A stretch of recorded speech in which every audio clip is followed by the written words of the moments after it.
বর্তমানে বাংলাদেশে যে একটা ট্রেন্ড চলছে, মানে যা কিছুই ঘটে সেটার পিছনে লিগ অটোমেটিক কানেক্ট হয়ে যায়। আপনি দেখবেন যে গতকালকে আমরা দেখলাম যে ৩ জন ছেলে তারা ইস্কনের একটা মন্দির ভাঙছে। আপনি এই খবরে নিশ্চয়ই খুশি হচ্ছেন, কিন্তু আপনি একটু পরে ব্যথিত হবেন যখন শুনবেন এই কাজটা কোনো আলেমরা করতে পারে নাই, কোনো অন্য দলের রাজনীতিবিদরা করতে পারে নাই। ইস্কনের প্রতি জিদ্দে ছাত্রলীগের ৩ নেতা ইস্কনের মন্দির ভাঙছে, এটা দাবি করা হয়েছে পুলিশের পক্ষ থেকে, এমনকি গ্রেপ্তারও করা হয়েছে যে এই নিষিদ্ধ সংগঠন ছাত্রলীগের 3 নেতা নাকি এই ঘটনাতে কানেক্টেড। তো এখন কেউ কেউ বলছেন যে এটা ছাত্রলীগের ফাঁসাই দেওয়া হয়েছে, ঘটনা করছে অন্য কেউ। আবার কেউ কেউ বলছেন ছাত্রলীগ নিজেরা আসলে ইস্কনের মন্দির ভেঙে দেশে আরেকটা ভেজাল লাগাতে চাইছে। তো এখানে যার যার মন্তব্য বক্তব্য আছে, কিন্তু ঘুরে ফিরে আপনি যাই ঘটবে বাংলাদেশে এই মুহূর্তে ছাত্রলীগ, আওয়ামী লীগ, যুবলীগ, নানান লীগের আমরা মানে বক্তব্য গণমাধ্যমে বা সমন্বয়কদের মুখ থেকেও কিন্তু শুনছি। তো এই যখন পরিস্থিতি, গোপালগঞ্জ থেকে নতুন আরেক যাত্রা শুরু হয়েছে। কেউ কেউ বলছেন এটা আওয়ামী লীগেরই নতুনভাবে আত্মপ্রকাশ, কারণ যে দলটার নাম দেওয়া হয়েছে এই নামটা ভারতের যেই ক্ষমতাসীন সরকার মোদির বিজেপি, সেইটার একদম সেম টু সেম 95%, শুধু আকারের জায়গায় মানে একারের জায়গায় রস্বীকার যোগ হয়েছে। দর্শক, বাংলাদেশ গণতান্ত্রিক পার্টি মানে বাংলাদেশ গণতান্ত্রিক পার্টির শর্ট নাম দেওয়া হয়েছে বিজিপি। এই নামের একটা নতুন রাজনৈতিক দল আত্মপ্রকাশ করেছে গোপালগঞ্জ থেকে। এখন গোপালগঞ্জ থেকে একটা মাসি ফুটলেও এটা মাসিরিক হয়ে যাবে। তো সেখানে যখন একটা রাজনৈতিক দলের আত্মপ্রকাশ করছে, এটার ব্যাপারে কমেন্টে অনেকে লিখছেন যে এটা আওয়ামী লীগেরই নতুন আরেকটা টিম, এবং গোপালগঞ্জ থেকে নতুনভাবে আরেকটা টেকনিক্যাল ওয়েতে যাত্রা শুরু করেছেন আওয়ামী লীগের মানে নির্দেশে।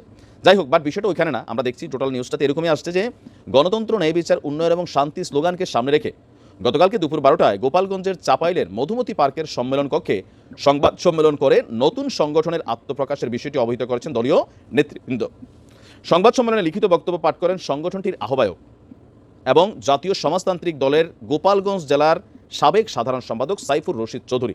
মানে জাসদের ইনুপন্থী যে অংশটা, তো ইনুর তো আওয়ামী লীগের সাথে কানেক্ট ছিল, তো সেই কারণে অনেকে বলছেন এটা বি টিম বা। তো তিনি বলছেন এ সময় চলমান গণতান্ত্রিক আন্দোলনকে বেগবান করার লক্ষ্যে 32 দফা প্রস্তাবনা পেশ করা হয়েছে। তো কি আছে এই প্রস্তাবনাগুলোতে?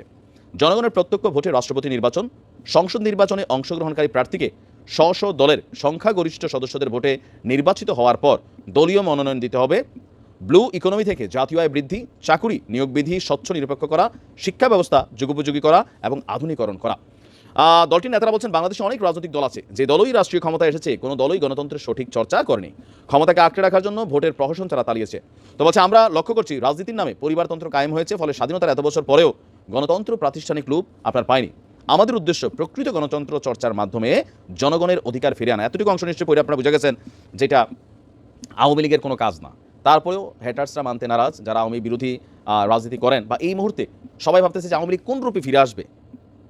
যাই ঘটছে, যে কোনো দল যখন সামনে আসছে বা যে কোনো অ্যাক্টিভিটিস রাজপথে হচ্ছে, সব কিছুতেই সবার ধারণা যে আওয়ামী লীগ এই রূপটা দিয়ে নতুনভাবে ফিরে আসছে। আর যেহেতু এই দলটার একটা যে নেতা তিনি জাসদের ইনুঘেসি একজন নেতা, তো সেই জায়গা থেকে বলা হচ্ছে যেটা আওয়ামী লীগের বি টিম, কিন্তু আমরা এখানে দেখছি এটা আওয়ামী লীগের বি টিম না, এটা আরেকটা দল।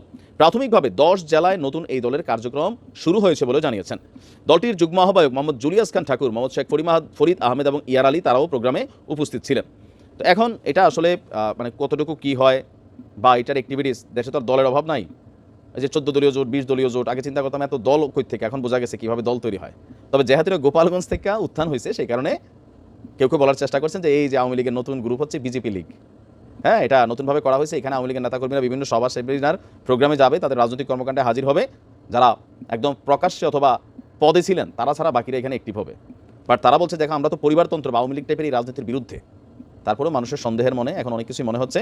হয়তো সময়ের সাথে বোঝা যাবে যে এই দলগুলো কতটুকু টিকে থাকে। ভালো থাকুন।